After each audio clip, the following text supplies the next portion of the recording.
Welcome to Wadsworth History on Film, a program presented by the Wadsworth Area Historical Society and designed to record the oral history of Wadsworth for posterity.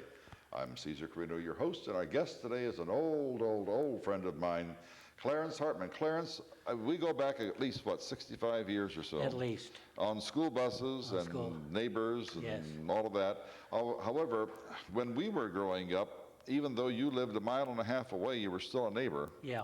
But you lived down in Weaverville. Yeah. And it's so significant because Weaverville is the last little community in the Connecticut Western Reserve to the south and to the east. When they bought this whole property here, that is the Connecticut Land Company bought this whole property here, that was the last little piece that belonged to them. And you lived there. Tell us a little bit about, well, first of all, let's find out when you were there, when you were born. 1926. 26, what day? April. What day? What day? I think Wednesday.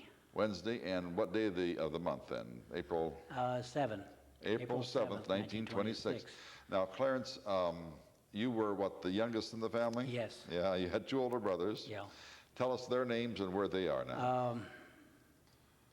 Joe Hartman's living south of Wadsworth on 94. On 94. Leo has passed away. Leo's great guy. The Hartmans were all big men, weren't they? Yeah, they were all but me. All but you? Yeah, well, you're not very small. I was born late, and I don't know, I just How big was Leo? Leo was 6'4", Joe was 6'2". Then there was Celia and Margaret. Whom did she marry? She didn't marry. Aha. She never married. Celia Hartman. Margaret Wiley. She graduated from Wadsworth High School. In fact, at one time on a lamppost down there, they had a plaque that her class had received for typing skills. That's Margaret? Yeah. And Margaret Hartman Wiley? Yeah. And Margaret is older than you? She was 18 years old when I was born. 18 years old when you were born? Wow. And Theo was 16. Joe was 13. Leo was 9. You're kind of a caboose there. Yes. Now, as I remember, Cecilia and I don't remember Margaret so well, but I remember Cecilia quite well. She's a very pretty girl. Yeah, she was. Just beautiful. And was Margaret pretty too? Yeah, they were, the whole family was pretty, I guess you want to Yeah, they were, yeah. But they were not so big as your brothers. They were, as a matter of fact, kind of petite. They were thin and slim. As I remember. They were at one time. Yeah, well, we all were at one time. Clarence, we all were at one time, but, well, I was once young but never small. I weighed 12.5 pounds at birth and born at home. Can you imagine that? People just cringe when they hear that, but my mother lived 77 years after that, so. Well, she lived to be 77 years. Our whole family was born at home. At home. Now, you were born right there down in Weaverville, right? Yeah. And what home was it? What house? Give us geographically where the house was. It was the second house north from the High Church, which is the County Line Road. All right, and the second house north from the High Church. Yes. The High Church had been on that property at one time, or very close to it, was it not? Or was it around the corner? I only remember it being where it is right now. Where it is now. It's had 3 different locations, I understand. One was there just south of you. And then at one time, I understand, it was across the road, which of course would be Summit County, but at that time, I don't think that there was a distinction between the counties. Now, who were some of the neighbors that you remember when you were growing up? There was Schmidt family. There's August Schmidt, and Mrs. Schmidt was a Ruffner, yes. Rufner. Yeah. And Roy Ruffner was her brother. That's right. And he lived on the County Line Road also, but up farther. Up closer to Western Star. Right. He lived the first house north of the railroad tracks on the west side of the road. Absolutely. Right. He's dead now. His wife's dead, but his daughter is still living. And she was a Ruffner, and August Schmidt. Had 4 children, and who were they? There was Melvin. Gerald.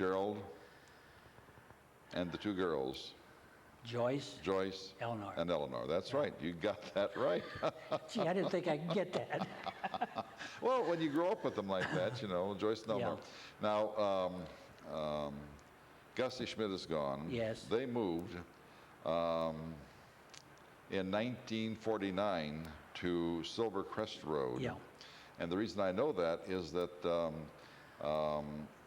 Red Smith, whom we called Red, who was He really... bought the house that He they bought had the house that and moved it. And we lived in a reconditioned barn, which was a nice, cute little house when it was reconditioned.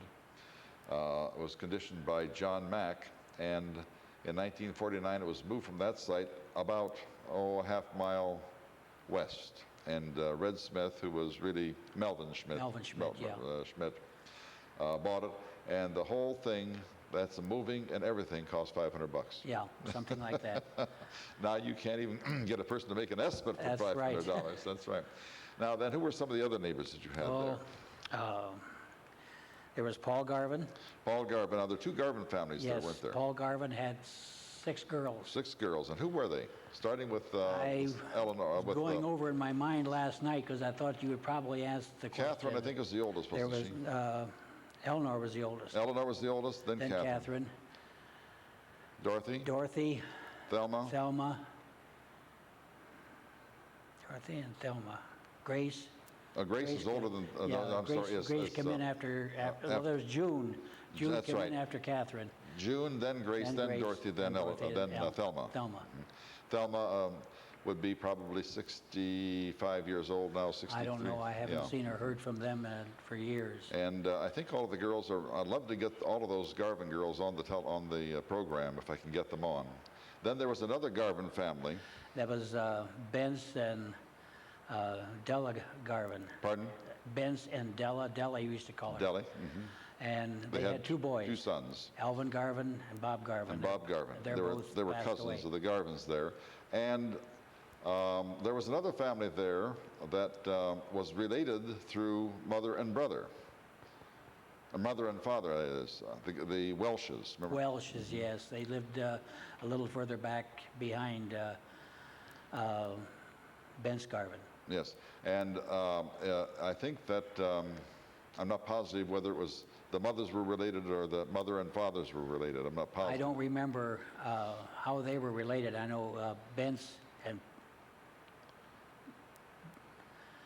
and Paul, there was a case of brothers married sisters. Brothers married sisters, is that right? I believe so. They're kind of interrelated there. Yes. Yeah. Now, do you remember anyone else in that neighborhood? And it's going to be somewhat unfair because the houses were pretty far apart, as you remember. But now, as you go north from the Garvins, who was living there? I'm sorry, yes, north, right. Well, the Schmidt family, the Schmidt Oh, yeah, the farm Schmitz family. Right. went back that way back. went back to Louis Thomas farm. Yes, and as a matter of fact, they had a lane that went back even beyond their house. Yeah. Their house was how far off the road? 1,100 feet. 1,100 feet at least, and then they had a lane that went even farther back. Yes. And what the Louis Thomas farm, which is on Silver Creek Road. Yeah. Right. That was the Lucas farm at one time. I didn't know Yeah. that. Then who lived north of the Schmids?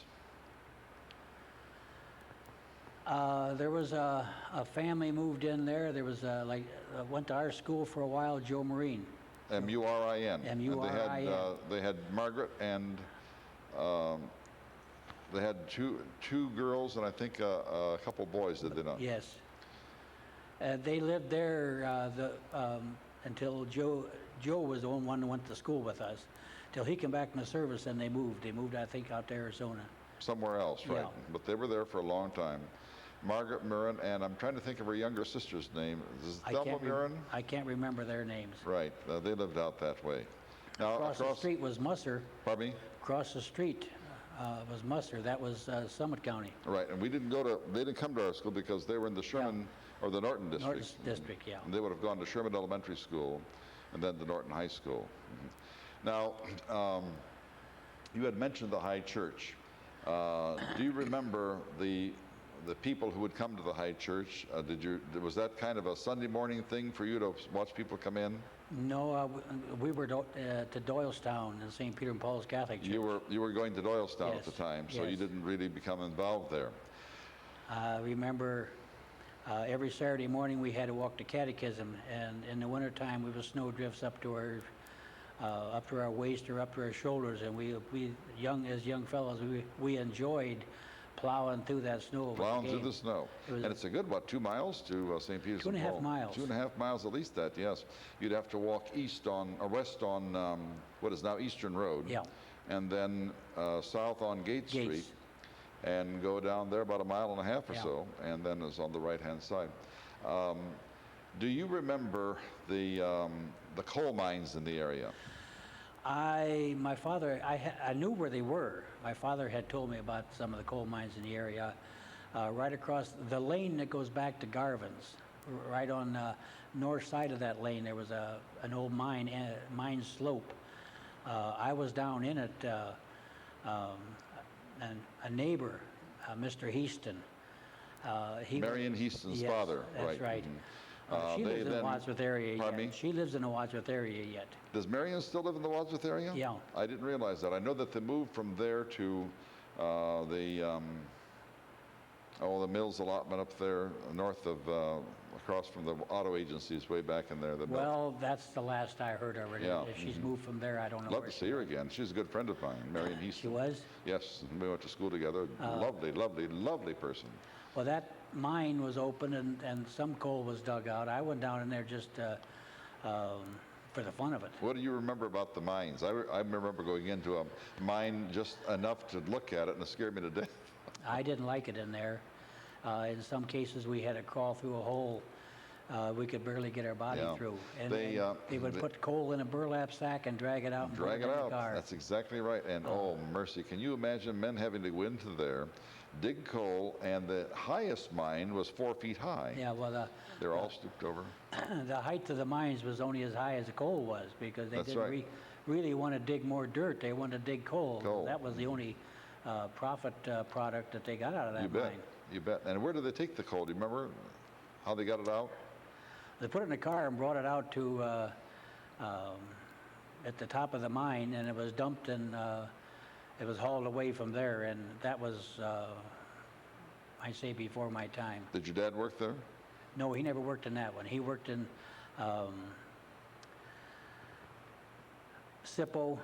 There's a mine out of Sippo. There was one on the road going into Roguesala that he worked in. Gus Smith also worked in that one. And Gussie my brothers Smith. worked in that one. And your brother, the Number ones that 9 were mine. going into Rogues Hollow, which would have been south of you, Yeah. south and east of you. Just starting down the hill, Right. going into Rogues Hollow proper, on the left-hand side.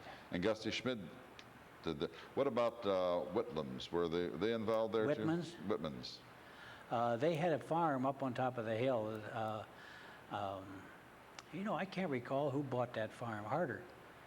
Bert bought Harder. it. Mhm. Yeah. Yeah.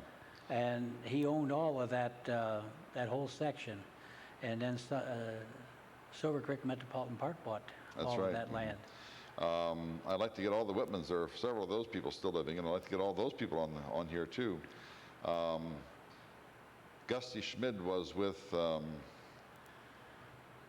Mr. Whitman when he was unfortunately killed with a big saw while they were doing some My lumber. dad was there also. Your father was there and also? he came home that night, and I could remember as plain as it was yesterday.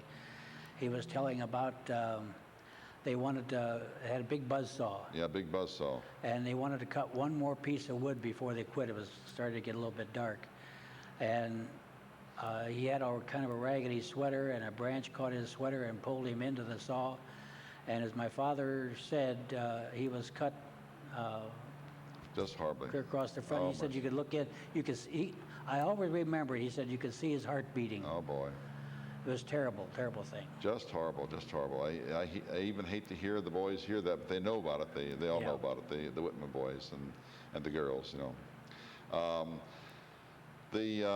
Alice married one of the Marin boys, Alice Whitman. Whitman married.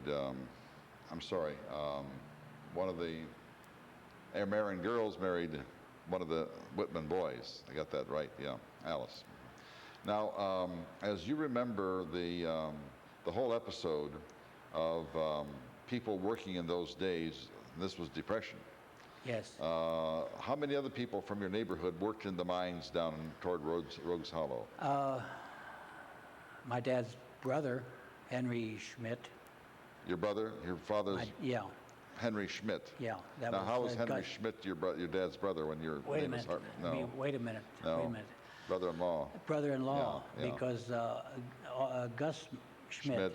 was a brother to Henry. That's right, yeah. He married my dad's sister, Sister, right. and they worked in those mines. And Gusty Schmidt worked there too. And he worked in those mines. I remember him telling about my dad and Gus Smith and Henry going to the mines in horse and buggy. Now, I don't remember. The wagon, horse and wagon. Yeah. I don't remember them going. My earliest recollection is a Model T Ford. Was that right? Yes, my my dad drove the Model T Ford, and not too well. Not too well. He had a tendency to observe all the crops along the way, Yes. and he was more interested in how the cornfields were going, than he was interested in his driving. He didn't care about the But driving. we used to part. drive to down at the corner of there's Lincoln Highway, at the corner of Route 30. and Route 30 and 93, and most of my dad's brothers and sisters lived in that area, and which is 20 minutes today, but it was a real excursion back in Oh, those you days. better believe it. The Model T Fords went about 15, 20 miles an hour. They could go faster, but the roads were so poor. Yeah, I can remember coming back right as you cross the railroad tracks at the bottom of a huge hill. It was low gear all the way up, and you could get out and walk faster than what that Model Probably T so. Ford. And you had to have a full tank of gas too, because No gas stations. the gas was gravity feed. Ah, And if you were on a hill, the gas ran to the back, and you didn't get none of That'd the be the end of carburetor, that. and you'd have to back up. now how long did you keep that Model T Ford? If you had one today, you'd be very wealthy. Well, I don't know. I do remember that when they sold the Model T and bought a car with the gear shift, my father no longer drive.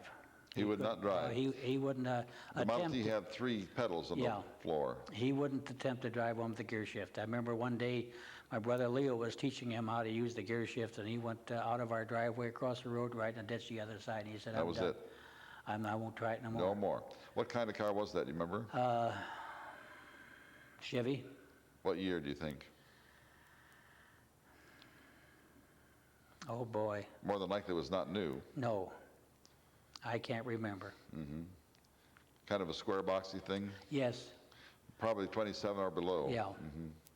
Because the 31 Chevys were fairly boxy, but a little bit more modern looking, and the 32s were better, and the 34s were a little bit, more streamlined, but the boxy ones were before 31. I can't remember what year it was, but I'm sure that's what they. Probably so. Big wooden steering wheel, was it? Yes. That'd be 27 or below, 28, something like that. Now, we have a fascination for old cars, and fascination for, those memories that those old cars brought. There were very few of them around. As a matter of fact, I suspect that your family was one of the very few that had a car. Is that right? Maybe the Schmidts had one. Schmitz didn't. Didn't have one? They later they had Model A's, but I don't remember them having any before that. Up on the hill, Garvin's had automobiles. I don't remember anyone else down. Very, very few cars around. Yes. Now, your early life is very interesting, but you have more of a life beyond that one. But we forgot to mention who your mother was. What was her maiden name? Mary. Mary what? Schwartz, Schwartz. Yes. And where was she from? Alsace-Lorraine in Germany. She was right directly from there? Yeah. She was born there Yes. and came here. Yeah, my How did father your dad was. meet someone from Alsace-Lorraine? Well, I had a project in school, English class, to write an autobiography, and I had to come up with that answer. And I asked them, and they never would tell me exactly how they did meet. The old people didn't tell us much. I fabricated my own meeting for the. What was your fabrication? I said that they had met during an ice cream social, and I don't think my father ever went to one. Oh, you better believe they didn't. If it wasn't connected with work, the old That's folks right. didn't go. I don't even remember the year. I wasn't there. Well, they were married in what, in the late teens, weren't they? Well, I was born in 1926. Margaret was 18 years old when I was born. Well, I guess they were married in the early Have teens to be then. well before that. Yeah. Then it was Grace Schwartz, that was my mother's sister. That lived with us a good bit of the time. Did your mother speak English? Yes, And how did she learn English here then? yes. But she had They- an accent. Not too Not much. much, no. Not much at all. My father and mother both could speak English or French because Alsace-Lorraine was Yeah, right on that's the right. border. They had to learn both languages. Well, your they- father wasn't born in Alsace-Lorraine, was he? Yeah, He was born there too? yeah. Oh, well, maybe they knew each other in the area. It's possible. I don't Yeah. know. I know whenever they didn't want any of the kids to know what they're talking about, they was speaking German. German? And if they thought that you, by any chance, was catching on to the German, they switched to They French. go to French right away. And I never did know what they were talking about. I never did learn. Isn't that something? It's too bad you didn't, because that would have been a tremendous I thing to have. think that the people that have a foreign language and they speak it in front of their children, I think it's a great idea because they should try to keep their language alive. We were constrained to speaking nothing but Italian in our home. And it had only one drawback that I can think of, and that is that we couldn't speak English until we went to school and had to learn English. And incidentally, English is a very difficult language to learn. Now, we learned it, obviously, and we all speak it.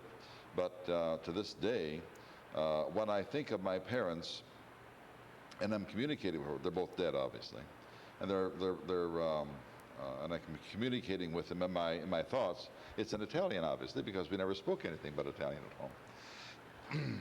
Clarence, let's jump a little bit ahead. You started school, and do you remember who your school bus driver was? Your Clarence first one? King. Who? Clarence King. Clarence King. And how do you remember Clarence King? That's what, 33? 33, 32. 32? I was born 26, 6 years old when I went to school. It'd be 1932. Okay, 32. Clarence King, he had the same first name as I did. So you remembered that? I remember that. 1932, which is 67 years ago, and you remember Clarence King. What was it? Tell us a little bit about Clarence King. He was a real nice fellow. I thought he kept discipline on the bus, but he did it in a gentle sort of way. Yeah. What was the bus like? The buses were much smaller than the buses that Oh, used very today. small. I don't think it would carry more I than see 25. some of these buses today, they're half a mile long compared with what we went to school on. I enjoyed riding school buses. Believe it or not, all the boys sat on one side And the girls on the other. and the girls sat on the other. And then there were a couple benches in the middle. Right. A boy wouldn't dare go over and fraternize with the girls. That No. was just an unspeakable thing. But that changed after a while. Oh, you bet. It changed quite a bit. Aren't we glad that it did? Yes. Then what about the little kids? They had to sit in the middle, didn't they? Yes, they did. They usually sat in the middle. Do you remember the school bus at all? What kind of a body it was? What kind of a truck it was? The model of it? I don't remember I think it that. was Model A Ford, wasn't it? I remember one day one of the boys got a hold of a generator. You turn the crank on the Right. generator and you could send electrical current. And the boys all around one side would get a hold of each other's hand, and they would send electrical current through all the boys around, and the boys would then touch the girls on the ear, and that's when the sparks would fly. And they didn't like us too well. They didn't like it. Do you know who the boy was who had the electric generator? That I can't tell. He'd have to be an older one because Yeah. probably a I junior. rode that bus while Leo was riding. Oh, is that right? Bus, yeah. He didn't graduate. Joe didn't graduate. Seal didn't graduate. Well, a lot of them didn't in those days. They would go to the 8th to 9th or 10th grade Yeah, or something then like that. They and worked. go to work. They went to work to help support the family. Where did Seal work? She worked in packing department down at the Wee Packing Department at the High Match Company. The High Match Company. She had at one time. Did she not have a gray coupe in the late 30s? Well, they had a 38 Chevrolet. It was gray. Gray. It was a four-door. Four-door, was it? Yeah, and it was, she helped buy it, so it was as much as her car as it was Of course, everybody right. else's. Now, then Chuck Long began driving after Clarence Yeah. stopped. I had forgotten that name. Right, Chuck Long. He lived at that time right next door to us. He had just been married. He lived right next door to us, and I was not in school yet when he was driving the school bus, and I thought that he could go get whenever he went to get the kids. That's when they got out of school. Of course, they got out of school, and that's when he went to get the kids. And I was all by myself there because my brothers were in school, and I would speak to him as well as he could understand. He could understand because he couldn't speak English very well. And I kept on telling him that he should go get the kids and bring them home so that we can play, you know. But he always waited until 3 o'clock in the afternoon. Of course, they didn't get out until 3:30, but he went up there at about 3 o'clock. Do you remember some of the people that you met when you went to Centralize? You obviously went to Centralize. Centralized, yes. Now, you didn't have too many kids out there to play with, and if you did have kids to play with, you weren't allowed to play because Yeah. it was all work. But who were some of the friends that you met in Centralize? Well, there was Arthur Kramer, Art Kramer, Art Kramer, Gene Everhard, Gene Everhart, now dead, Lucille Ryder, Lucille Ryder, yes, Constance Porter. Connie Porter, Yeah. married Neil Hartman. She's passed away now, too, I She think. passed away, Constance Porter, I think she did. did she? Um, She had a sister, Eleanor. They lived on a Yes. farm just north of the Thomas farm, about geographically. The Porters lived about a half-mile north of what is now Eastern Road, on the east side of the Yes, road. yeah. Right. And they had Lynn Porter's was the boy, and then they had Constance and Eleanor, and there's another one. I can't think of her name right this very minute. Do you remember? no, I don't. Yeah. Art Kramer and I, Lee Kahn, Lee Kahn, but you didn't meet him until you got to high school. high though. school, yes. Art Kramer and I left Medina on a bus to go to Fort Benjamin Harrison, Indiana, Together. to be inducted into service. And we processed in at Fort Benjamin Harrison, and he went, when we shipped out of there, I went to Denver, Colorado to the Air Corps, and he went east and south to field artillery, and I didn't see him again. I felt we were very close friends, and I didn't see him again for 50 years, to the 50th class reunion. 50 years 50 years. later, isn't that? Now, what was your feeling when you saw him 50 years later? It's just like meeting a very old dear friend. Isn't that something? You hadn't seen him for 50 years. At that class reunion, there was a lot of the classmates from centralized school. It was very interesting to me because these were young people that I had started in their first grade Who with. were some of them? Oh boy, Well, you mentioned Art Art, and Donald Slaughter. Don Slaughter. He didn't come. I think he told me that he joined our class when he was in the second grade. Second grade? Okay. Yes. He had a sister, Virginia Slaughter, too. Yes. Teacher in the first grade was Miss Goodman. Inez Goodman Rohr. Yes. She died about 2 years ago. Did she? She was married to Ralph Rohr. Yes. I loved her. I fell in love with her right away. Oh, everyone did. She had a And, personality that wouldn't quit. When we came back the next year, I was in the second grade, of course, and she was going to teach the second grade, but then she told us immediately that she's no longer Miss Goodman, it's now Mrs. Rohr. Mrs. Rohr, right. And I felt, how could she do that? Yeah, she did marry you. That's right.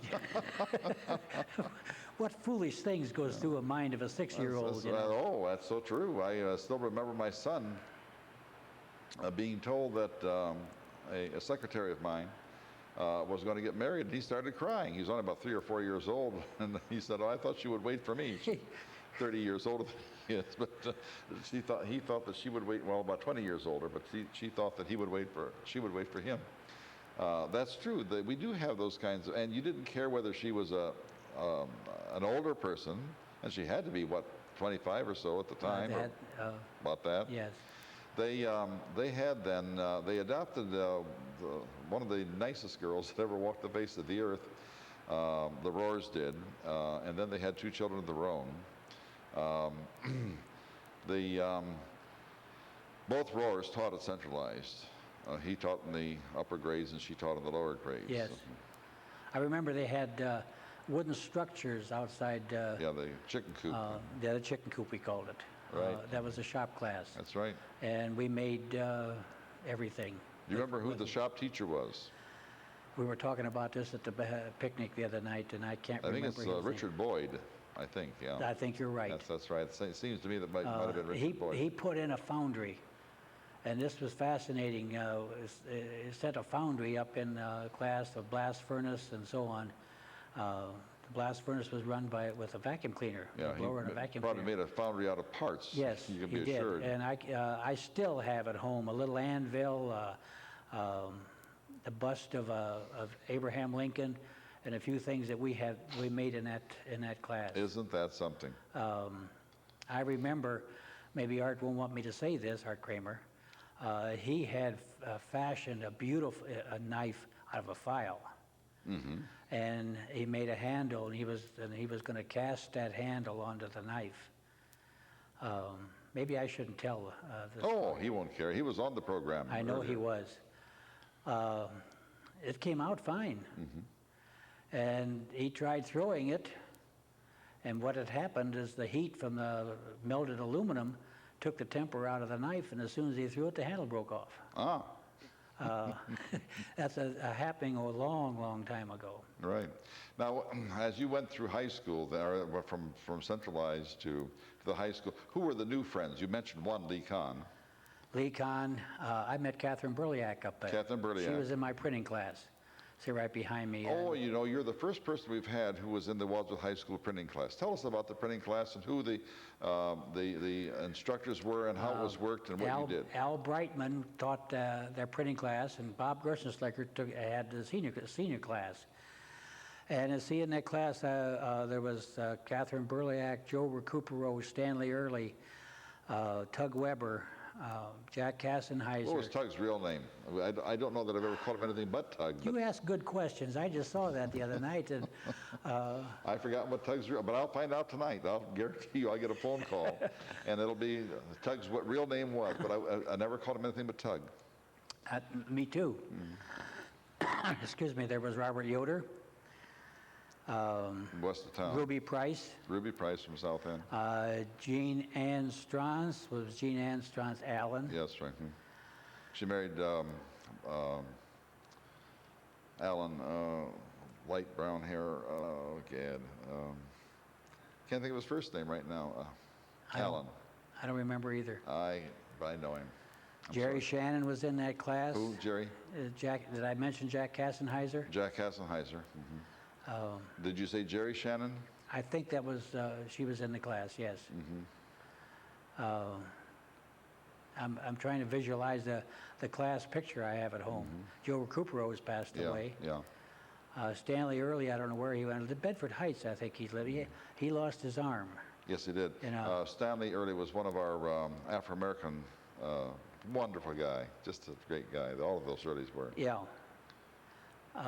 We had a good class. You bet. Now, do you remember when Goodrich came in, or Goodyear, what was his name, the instructor? Or were you out of there by then? I was out of there by then. Bob Gertschenschlager. Tell us a little bit about Bob Gertschenschlager. He almost had me talked into teaching. How? Oh, telling me all of the benefits, some long summer vacations. Oh, yeah? He embellished it a little bit, and I caught him one time in a weaker moment, and he told me some of the pitfalls of it, and I just decided, well, to be quite honest with you, the salary for teaching wasn't what I was making more working at the trade. Well, at that time, people who worked at McDonald's made more than teachers did. My first teaching job, only because I was a veteran, was $3,000 a year.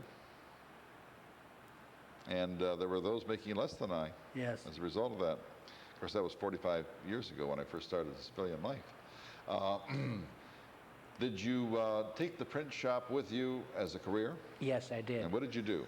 I was one of the few that stayed with it. I went In my sophomore year. The High Match Company, well, the war was starting. Yes. And a lot of the men in the printing room at the High Match Company was going to the war, and High Match Not by Company... choice. They were hiring students from Wadsworth High School. Anything they can get. Truck stock, worship presses, whatever labor jobs they could find. And I went down there and started to work. I think I was making work part-time. I worked from 3:30 till 9. I was getting 35 cents an hour. And who was the boss at the time? Jack Leffler was one of them. Jack Leffler. Who was the other one? Well, Jack Leffler, Pete Eiselhart. Pete Eiselhart. Ed Eiselhart. Ed Eiselhart. Loman Miller.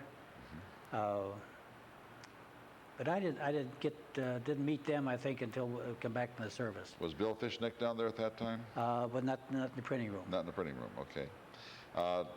Ed Eiselhart has two children, Nancy Eiselhart and David Eiselhart. Nancy still lives in town. I think both the Eiselharts are gone now. They had a tavern downtown. For a little while in the late 40s. I left the High Match Company shortly before they closed the printing room down. And I went to a print shop in Akron called Personal Print Shop. I stayed a short time, and I went to a basement operation and got introduced to lithography. From there, I went to Standard Reproduction, which was a litho shop doing preparatory work, making plates and negatives. And where was Standard Reproduction? It was on Water Street, just before you get to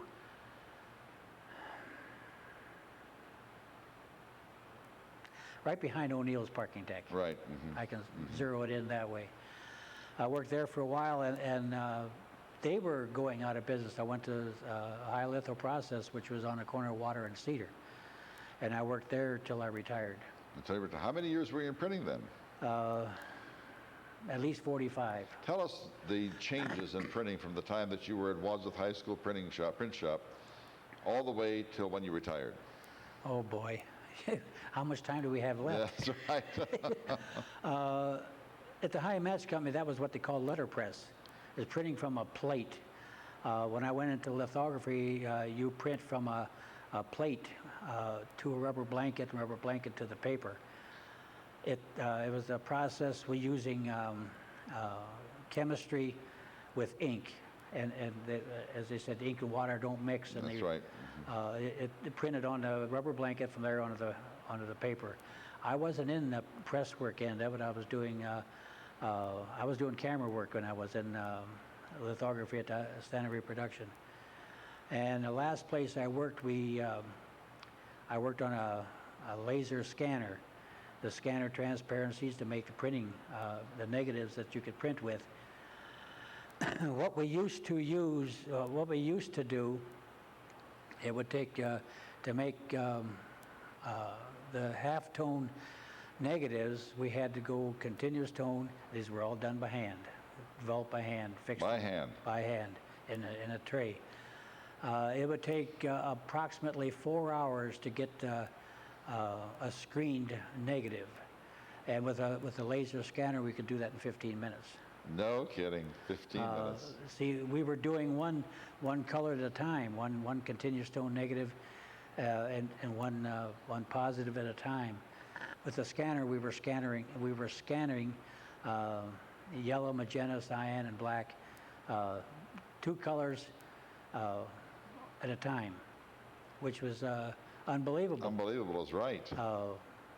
I started out making plates in a small basement shop, and that went way back to we had to soak the albumin that we used, albumin dichromate solution that we coated the plates with, that would become light sensitive. Then we could, with light, transfer the image onto the plate. Wow. And now, anybody who has a small laptop computer That's absolutely right. can make the most beautiful signs or the most beautiful printing. And in your wildest imagination, if you think, what what would you suggest that they could do? They could take a photograph of or a transparency of us in this room right now.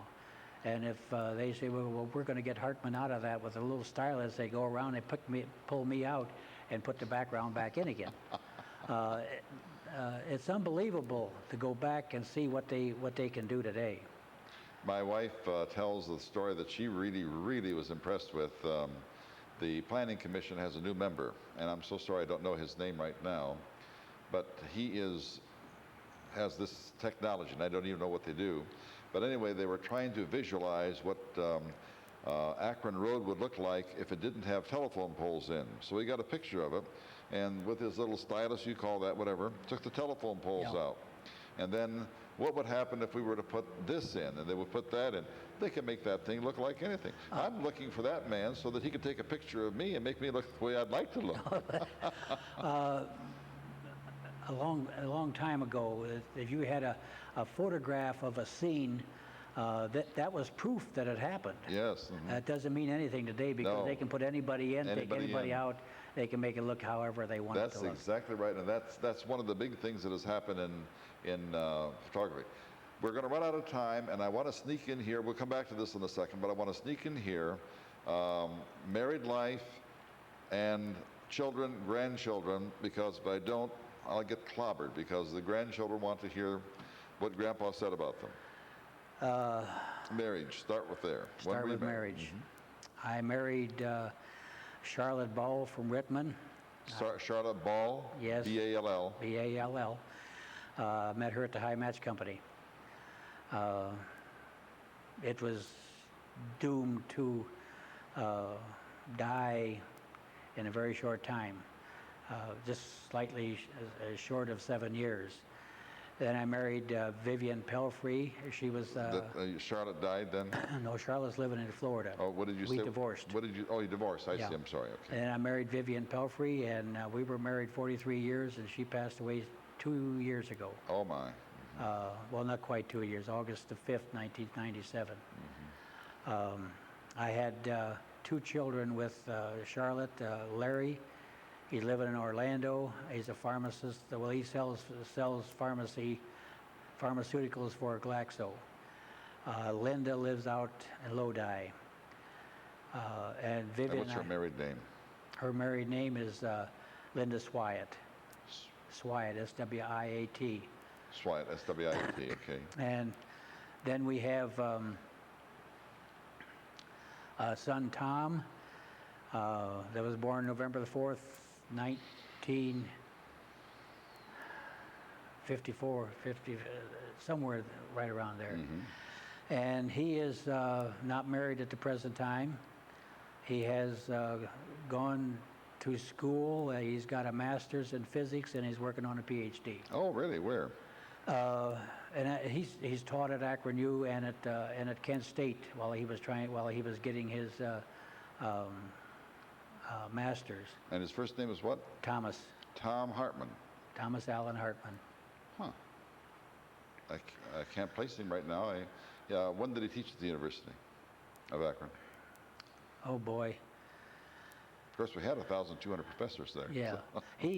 He was teaching as a student teacher, I guess you. A graduate assistant. Yeah, okay, that's right. All right. Okay. That's exactly it. A teaching assistant. He did whatever they told him, That's right. whatever they wanted him to do. In order, he got tuition. That's right. And they paid him a small amount to do that. Right, the graduate stipend, right. And he's got, he just interviewed with Goodyear. I didn't know this before. Goodyear was looking for masters or better to work in this department. Believe it or not, they said that it was hard to find. Well, that doesn't surprise me at all. Doesn't surprise you at all? No. He is hoping to get his PhD in physics. He picked a difficult one. I have a daughter and son-in-law. Son-in-law is getting a PhD in chemical engineering. My daughter is getting her PhD in math. They're both very, very close to finishing. But it has taken more years to get to where they are right now than it did to go from the 1st grade to the 12th grade. Yes. It just takes forever. They happen to pick the physics and the math and the chemical engineering are very, very long-term PhDs. Tom, when he was going to Northwest High School, he was asked what he wanted to be when he got out of high school. He said he wanted to be a scientist. And he was discouraged. He says teacher told him, well, you can't become a scientist. That's just too hard, too difficult. You'll never make it. Oh, mercy. Yeah, those are the wrong And that's words to say to very, very anybody. poor words to say. To anybody. You never say that to anyone. I always used to say to the students when I would talk to them, if they would come in and they had about a 0.0 grade average, said, I want to be a physician. I said, well, you can do that if you do these things. Yes. You know, I would never say you can't do it because they can make fools out of you.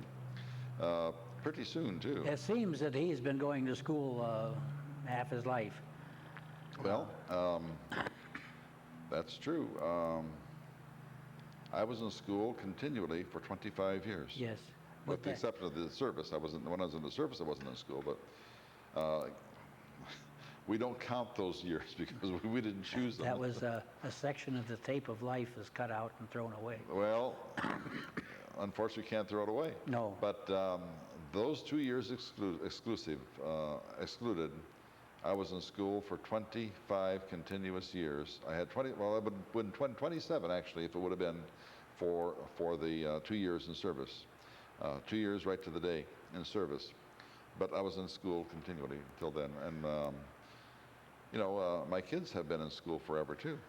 I'm sure Tom has been discouraged many times, but he still keeps plugging at it, and he has hopes of achieving his goal. Yeah, discouragement comes every morning when you wake up. I don't know where he got all them brains from. I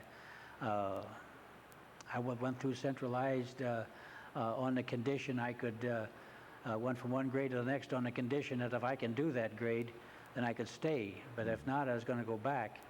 And that's the fellow that fathered this young mind that is doing so well. Well, we're pleased with that too. What about other children?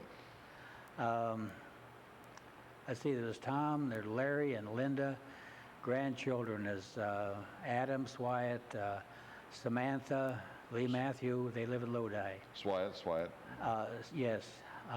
Larry had adopted children. He had adopted Rebecca, Amy, and Daniel. Now, don't forget any. Or you'll be in the doghouse. That's all of them. That's it. Count them. Sure. 6 of them. Did I mention 6? We had one grandfather who came in here, forgot the whole family of them. Was that right? Oh, yes. We had to make that correction because the grandchildren were, grandmother and grandchildren were right there to make sure that those, and then that's what we want. As you know, Clarence, this is not a finished product. We're just gathering data so for anyone who wants to write the history. You are number 211 of our guests, so we've had 211 programs. Now, let's get back to some of your other kinds of things. You didn't only work all of your life. What else did you do? You want to know if I had a hobby? Yes. My hobby was archery. And tell us about that. And it's something that's I extraordinary. always loved archery. My brother-in-law got me started in, he said that I went bow hunting. Excuse me, I've hunted bear, deer, and turkey with the bow. Now, how do you hunt turkey with a bow? Tell me that. Very carefully. Very carefully. It's done the same basically as with the shotgun. You hide yourself as best you can and make noises like a hen. And when that gobbler comes in to see who that hen is talking. You can make noises like a hen? Yeah. Would you want to do it for Not us? right now. I don't have the call with me. Oh, you have to have a call. I have to have a call. Yes. I've hunted deer. We ate the meat. I saved the hides, and I have a jacket made out of the hides of some of the deer that I have taken. Bow hunting basically is rather boring. You're up in a tree or on the ground for hours at a time, may not see a thing. you may go for several days and not see a thing. But when you do see something, it's very exciting. That the accomplishment is that you was able to outsmart him in his own backyard. It's a very humane way of hunting. I have heard, I have never seen this myself, but I have heard of deer eating apples, picking apples off the ground and eating them, and be hit. And they flinch a little and then go back to eating the apple because the arrow would be using a razor-sharp broadhead passed through, and they really didn't feel it that much. I've taught hunter education since 1975. What is hunter education? The state of Ohio used to call that hunter safety until someone got injured one time, and they said, well, I took that course, so I had to be a safe hunter. So they don't call it that anymore. They call it hunter education. It's teaching them all about how to handle a firearm and handguns, and I handle the part, teach the part about handling a bow. And the reason I asked that question is that we had a course at the University of Akron in the continuing education programs taught by Dr. Constantine Dimitriou. I know him. Do you know him? Yes, I do. Constantine. He's the hunter education instructor. Yes, and he taught that course, and I didn't realize that there was a whole bevy of those people. Constantine is a very dear friend, just a brilliant scholar. I've hunted with him. Have you really? But he has convinced me that hunting is not someone picking up a gun at 4 o'clock in the morning, go out and shooting anything. Absolutely not. He is known as, I belong to several organizations that he belonged to, and he is known as simply the professor. The professor. Yeah, it's much simpler than Constantine Dimitriou. Yeah. He has been in, I think, 4 or 5 countries that he has lived in where they had gun registration. Right. Well, he was an ambassador to Bulgaria. Yeah. He himself is Romanian, but he was the ambassador to Bulgaria. He's a very well educated. He speaks many languages. And the head of the language department told me one time, said, Constantine comes over once a week to talk to all of my professors in their languages. In their languages. Sometimes I had a little bit of trouble understanding what he said because maybe he got one language mixed up with another. Well, in English, the TH sound is difficult for him to say, but he has a keen sense of humor. He was in a class one time, and he said to the class, it was a history class, history of, I'm not positive right now what history class it was, but or maybe it was, well, it doesn't make any difference. But anyway, he was in one of these classes, and he had several students and said, you know, no one is really a Native American. Now, this is all in his very strong accent in English. No one is a Native American. Everyone comes from somewhere else. Where do you come from? Well, I'm Hungarian. And what about you? I'm German. Well, I'm Swiss, and I'm Swedish, and so forth. Came to this one girl and said, well, I'm American. She says, no, there are no such things as Native Americans. I mean, they all came from somewhere else, and so regardless how far back you want to go, they came from somewhere else. So she said, well, I was born in America, so I'm an American. And he knew that the argument was going to be futile, so he used one of his very clever things. Said, well, you might say that, however, kittens that are born in garages are not called garages. That's very good. Oh, he's keen, very keen man.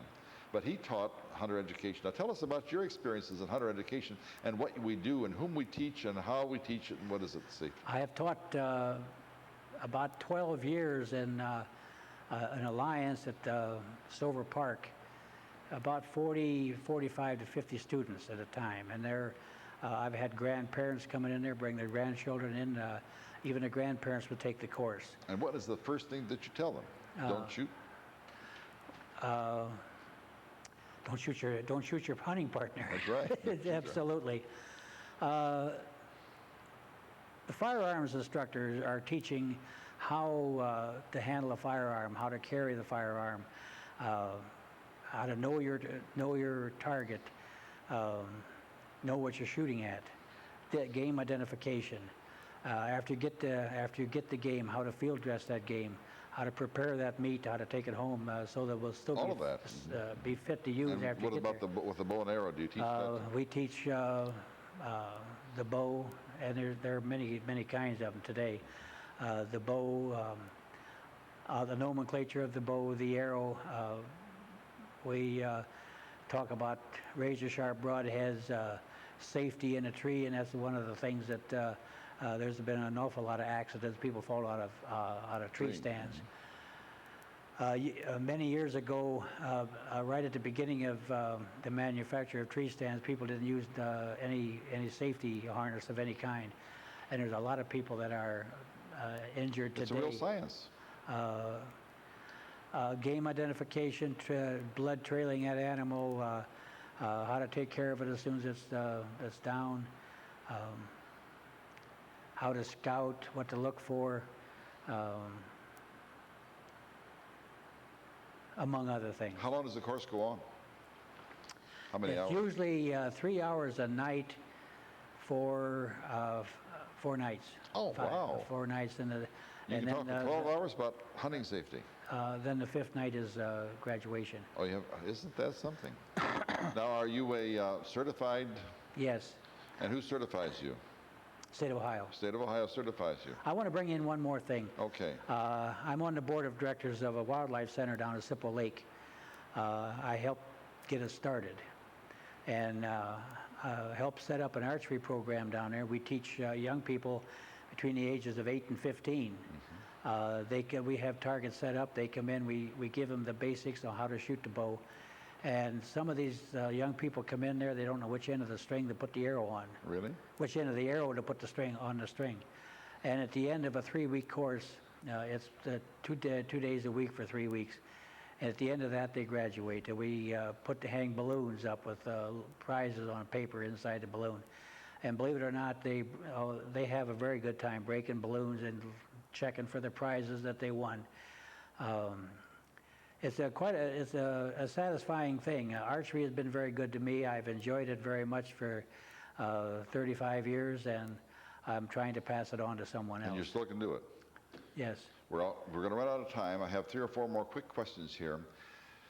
You left high school and went to the service. Yes. And were you one of the ones who graduated one day and went to the service the next? No, I graduated June 21st, 1944, and was inducted into the Army. Wait a minute, I take that back. No. I graduated May 26, Yes, right. 1944, and I was inducted into the service June 21st, 1944. The class of 1945, my brother Henry's class, June 1st, June 7th. They graduated on June 1st, and on June 7th they were in the service. I was receiving material from the military or from the government for 4 weeks before I graduated, but they did allow me to graduate, and I didn't have to go until 21st of June. You got back from the service. What did you do? Went back to the high match company in the printing room. Where did you live at the time? I lived at home. At home down there in Weaverville. Weaverville. Now tell us geographically where Weaverville Road is, on the intersection or the corner of Eastern Road and Medina County Line Road. It's a little bit north. A little bit north, but yeah, about quarter of a mile. Quarter of a mile or so. But that whole area was Weaverville at one time. My father had told me that it was quite a town at one time. Yes, it was. There was a store of some kind, but back at that time, there was a lot of coal mines in the area. There was a railroad track ran down through there. They loaded cars with coal, and the trains pulled them out. You can still see where the railroad bed is. But if I remember correctly, I think my father said that there was close to 7 saloons in that area. That doesn't surprise me either. We had them in Silver Creek as well. Yes, that's right. Silver Creek was a little coal mining. And even in Rogues Hollow, they had their share. Of all of those kinds of things. Believe it or not, Clarence, we have run out of time. We want to thank you for bringing up a little bit of the history of way back when, way out there, that no one else has been able to give us because no one else has lived out there during the era that you did. You know, now that it's over, if I could go back and make notes, and I could probably do a better job. You did a beautiful job. Because I forgot a little bit. But everyone does, and, you know, if you want to come back, we'd love to have you. Thank you very much for coming for today. And thank you for having me.